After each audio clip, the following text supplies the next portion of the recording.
People, Deluded, YouTube's Lucas Torreira, I'm back again. It's been a while since we last played in the Premier League, but finally the international break is finished. It's been a long one and it feels like forever since Arsenal played. We're going to wait until April, the Monday, to play, so by the time you lot see this, it'll probably be Friday, Saturday, whenever they have brought it out. But yeah, back to Premier League action. At this moment in time, nobody's played on the Saturday, the Sunday, or us on the Monday, so there's still 24 points for us to play for.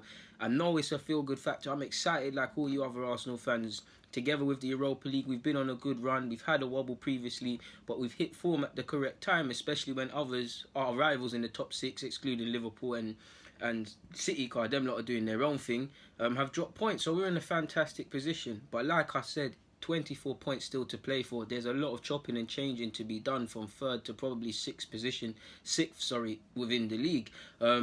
On paper, our games are favourable, and games like this we need to win. They're favourable, but this is a time of the season where you see a lot of slip-ups, a lot of bookie results, not just us in our games, but everyone. You'll see some shock results, so we need to... I know we've been playing well and it's a feel-good factor, but we kind of... I wouldn't say we're complacent, but we kind of need to shake that off and respect the opposition we're going to play and things like that. Because Newcastle, I say lightly, they've been in decent form. I know they beat Huddersfield and they beat someone else. They beat someone else, I can't remember who, but within their last 3 games, I think they have two losses and a draw, forgive me if I'm wrong. They definitely have a draw against Bournemouth. Have I got it written down here? Drawn against Bournemouth, lost to Everton, and they lost to someone else. Forgive me if I'm wrong about that. But they beat Burnley, they beat Huddersfield. They're taking points. They're obviously chasing 40 points because that's seen as the safety zone. They're in 13th on 35 points. Obviously, if they win, it won't get them there this week, or whenever they play us, if they was winning. But it will take them closer to that, and that's what they want to do and things like that. Regardless of their form, I personally think they've been in good form in terms of scoring goals. I feel Rondon's a physical handful anyways, and he's doing all right. We already know about Perez, so there's a lot of threats to be careful of. Newcastle will give us a test. We also need to remember they haven't won here in 9 or 10 years, so there's always a time these things get broken. And if I'm Newcastle, we're in the changing rooms, or Rafa Benitez, the carrot of knocking Arsenal, this 9-10 year curse that haven't in not beating us at the Emirates, chasing that 40 points. We're fighting for our lives until we get 40 points. A giant killing, and just believing in ourselves, because as much as we're in good form, if you're not an Arsenal fan, or if you're not an Arsenal coach, or if you are an opposition manager, out of all of the top 6, obviously Chelsea nowadays but you fancy Arsenal, so we've got to keep all of that in the back of our mind. I believe in us. I believe in what we can do on the football field, so I don't think we'll have anything to worry about. If I had to make a prediction, I'd say 2-0 Arsenal, but until that game is played, we don't know what's going to happen, people. We've got 60 points. We're in 4th. Now, we probably won't be 4th when we play because the other boys are playing. That's a gift and a curse, because you could look at it, the Monday evening, the players would have had Saturday to digest the results of Saturday, and obviously Sunday, and then the whole of Monday, they know what's expected of them. That can make them nervous, possibly thinking too much about the repercussions of not winning games.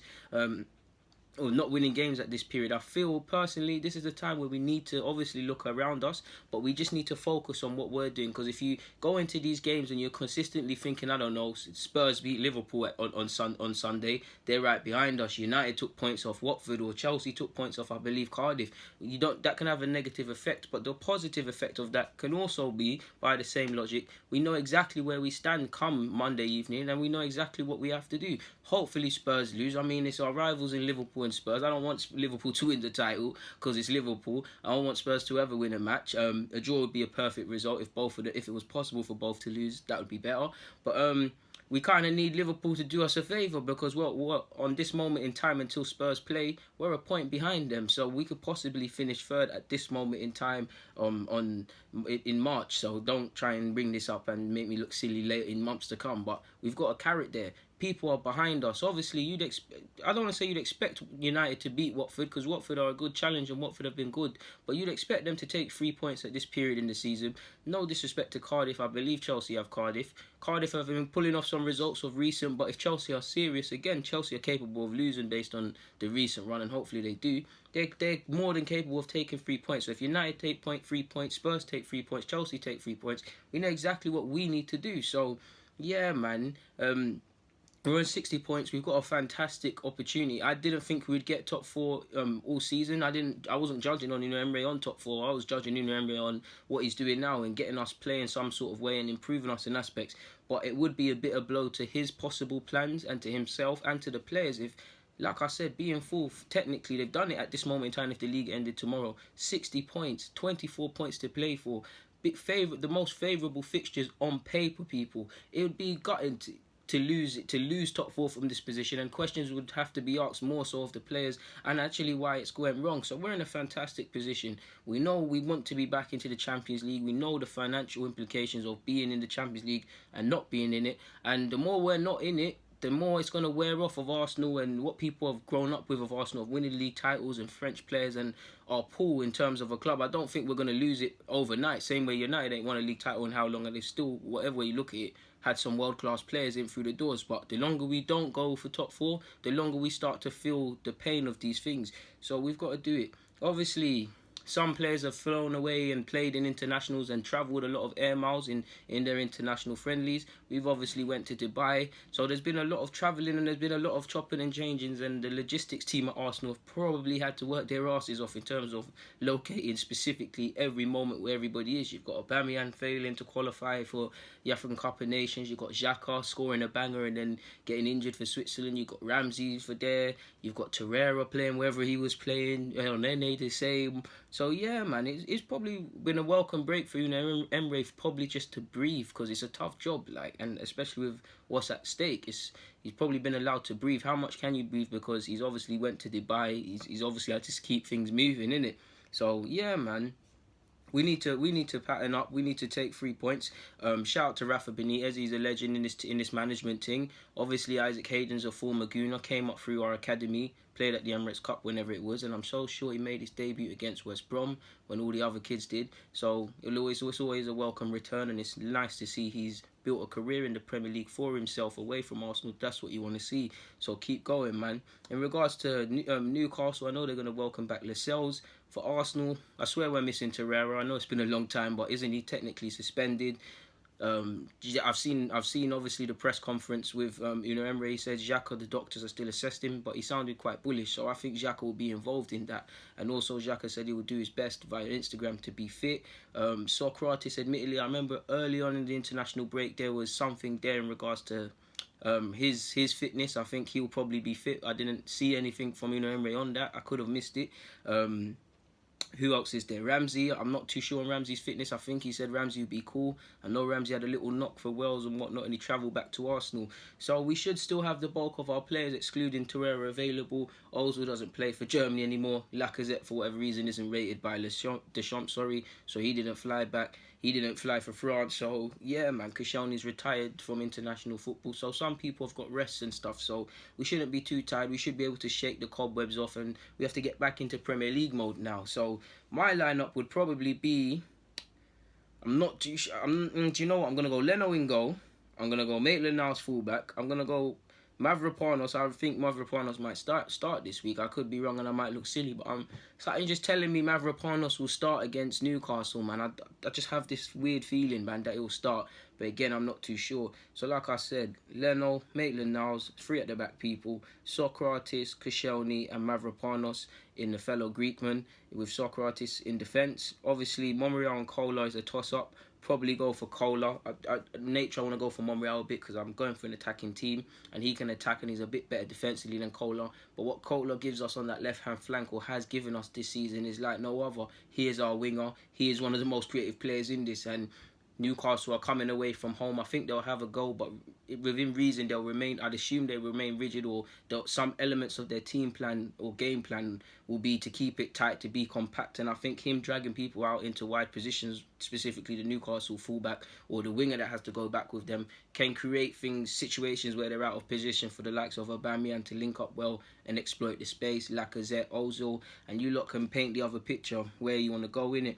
So that would be my back 5. Well, actual 3-5 at the back, whatever you want to call it, including Leno, as obviously. I'm going with Xhaka in central midfield. I was going to go with Ramsey because obviously we had a good result against United before the international break, but I'm not sure on Ramsey's fitness. So if Ramsey was there, I'd be going for Xhaka and Ramsey. But I'm going to go with Guendouzi. Equally been certified this season. He's had some rough moments, but he's come a long way and shown his class. So I'm going to go with Xhaka and Guendouzi in midfield. The 10 position I'm going to give to Ozil, but I'm going to say / Aaron Ramsey. But right now, because of where I believe as a fan they're at in terms of fitness, I'm going to go for Mesut Ozil. Who else is there? That only leaves Lacazette and Aubameyang up front, unless I'm missing out a player. Let me check. 1, 2, 3, 4, 5, 6, 7, 8, 9, 10, 11. Yeah, everybody's there. Lacazette and Aubameyang playing. Lacazette's fresh. Aubameyang's obviously didn't fly. Him and Monreal didn't fly to Dubai.